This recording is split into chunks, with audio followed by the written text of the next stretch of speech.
Κλειδωθήκαμε πάνω. Παιδιά, είναι part 2 αυτό. Έλα θεία, γιατί κλειδωθήκαμε. Ωραία. Να πούμε και καλά ότι ο Γιώργος ή κάποιος έκρυψε κάπου το κλειδί και δεν ξέρει τώρα που είναι, ξέχασε. Ναι. Όχι, θα πούμε ότι απλά το έχει εμείς θα πούμε ότι απλά κλειδώθηκε. Ναι. Απλά κλειδώθηκε μόνο του. Εντάξει. Περιμένουμε για τη μάνα μου. Το part 2 συνεχίζεται και ακόμα δεν έχει έρθει η μαμά μου. Περιμένουμε. Θεία, έχουμε κλειδωθεί μέσα!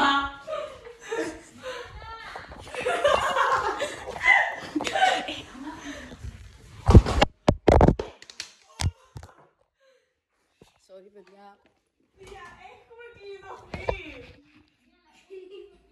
Δεν Έτσι απλά μόνο του κλειδώ! να ανοίξουμε την πόρτα.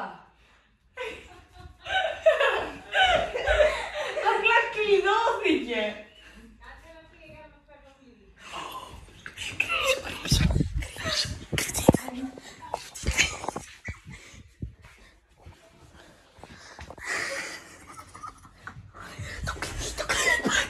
Το έβγαλα. Τώρα, παιδιά, κλειδώνουμε αυτή την πόρτα. Την κλειδώσαμε. Έχω σκάσει. Μπορούμε να ανοίξουμε τα φώτα. Ωραία. Φαίνονται τα φώτα από κάτω. Όχι. Χτυπάνε το κουδούνι. Θα πάθει σοκ.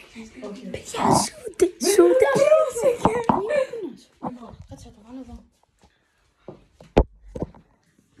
Τι φάση ο μάγκας. Παιδιά, μην ξεχάσετε να κάνετε like και subscribe για τέτοια more βιντεάκια. Για more βιντεάκια. Γελία. Χαϊ.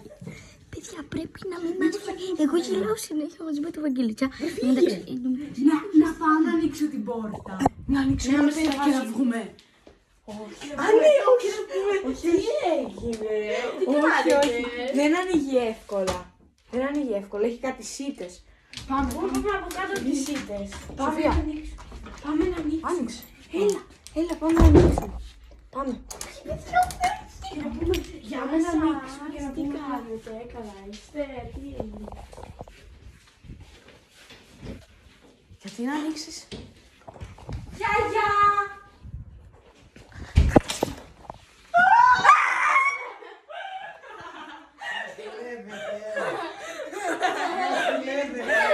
Πράγκ! Μας δουλεύετε. Ποιος δεν έφαγε. Οκ, παιδιά, αυτό είναι το βίντεο. Bye!